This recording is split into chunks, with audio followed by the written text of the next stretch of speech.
नमस्कार, मैं कीर्ति। Channel 4 news UP UK में आप सभी का स्वागत है। बागेश्वर धाम सरकार के पीठाधीश्वर पंडित धीरेन्द्र कृष्ण शास्त्री की सनातन एकता पदयात्रा गुरुवार को अपने 7वें दिन में प्रवेश कर गई है। दिल्ली और हरियाणा से होकर ये पदयात्रा आज उत्तर प्रदेश के मथुरा जिले में पहुंच गई है। यात्रा का उद्देश्य सनातन धर्म की एकता, सामाजिक सौहार्द और राम भक्ति का संदेश देना बताया जा रहा है। मथुरा में यह यात्रा 4 दिनों में लगभग 55 किलोमीटर का सफर तय करेगी। यात्रा के मथुरा जिले में प्रवेश करते ही सुरक्षा के पुख्ता इंतजाम किए गए हैं।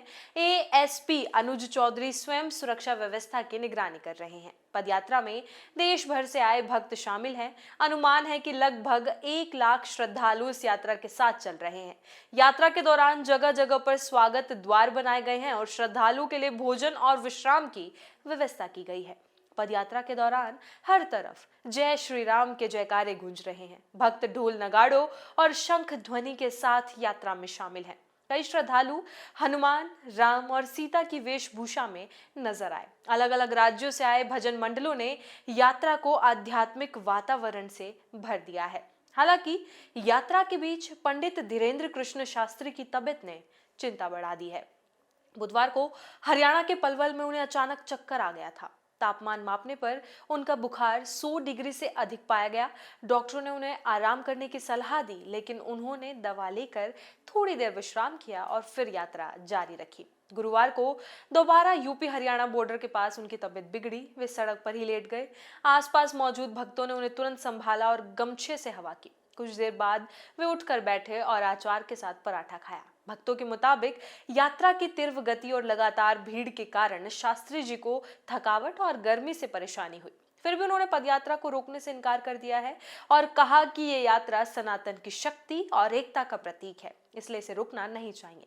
दिल्ली ब्लास्ट की घटना के बाद प्रशासन ने धीरेन्द्र शास्त्री की सुरक्षा और बढ़ा दी है। पहले 3 पुलिस कंपनियां उनकी सुरक्षा में तैनात थी, अब 2 और कंपनियां जोड़ी गई हैं। इस तरह अब 5 पुलिस कंपनियां पदयात्रा के रूट पर सुरक्षा व्यवस्था संभाल रही है। सुरक्षा एजेंसियों को निर्देश दिए गए हैं कि यात्रा के दौरान किसी भी संदिग्ध व्यक्ति या वस्तु पर कड़ी नजर रखी जाए। यात्रा का कार्यक्रम पहले से तय है। 13 नवंबर को यह यात्रा वृंदावन से लगभग 55 किलोमीटर दूर कोटवन बॉर्डर से उत्तर प्रदेश में दाखिल हुई। दोपहर में सेल टैक्स ऑफिस कोटवन के पास खाली मैदान में भोजन के लिए रोका गया। इसके बाद यात्रा 8.5 किलोमीटर का सफर तय करेगी और रात्रि विश्राम के लिए कोसी मंडी पहुंचेगी। यहाँ गुजरात के प्रसिद्ध भजन गायक कीर्तिदान गढ़वी द्वारा भजन प्रस्तुत किए जाएंगे। 14 नवंबर को यात्रा कोसी मंडी से निकलकर 8.5 किलोमीटर का सफर तय करते हुए हाईवे के तुमौला गांव पहुंचेगी। भोजन के बाद ये यात्रा 8 किलोमीटर आगे बढ़कर छाता कस्बे के पास गुप्ता रेजिडेंसी के मैदान में पहुंचेगी, जहां रात्रि विश्राम होगा। 15 नवंबर को यात्रा छाता से रवाना होकर 7.5 किलोमीटर की दूरी तय करेगी। अकबरपुर के पास यादव हरियाणा ढाबे के समीप दोपहर के भोजन के लिए ठहराव होगा। भोजन के बाद यात्रा आगे बढ़कर जैत गांव के पास पहुंचेगी, जहां श्रद्धालु के लिए विश्राम की व्यवस्था की गई है।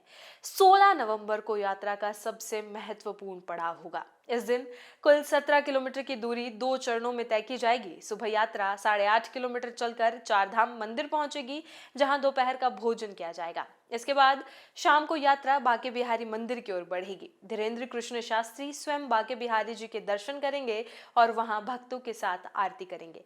प्रशासन ने बताया कि यात्रा मार्ग पर 24 घंटे चिकित्सा टीम तैनात की गई है। एम्बुलेंस और डॉक्टरों की टीम हर 5 किलोमीटर के अंतराल पर मौजूद रहेगी। भीड़ नियंत्रण और यातायात व्यवस्था के लिए पुलिस और आरएएफ के जवान लगातार गश्त कर रहे हैं।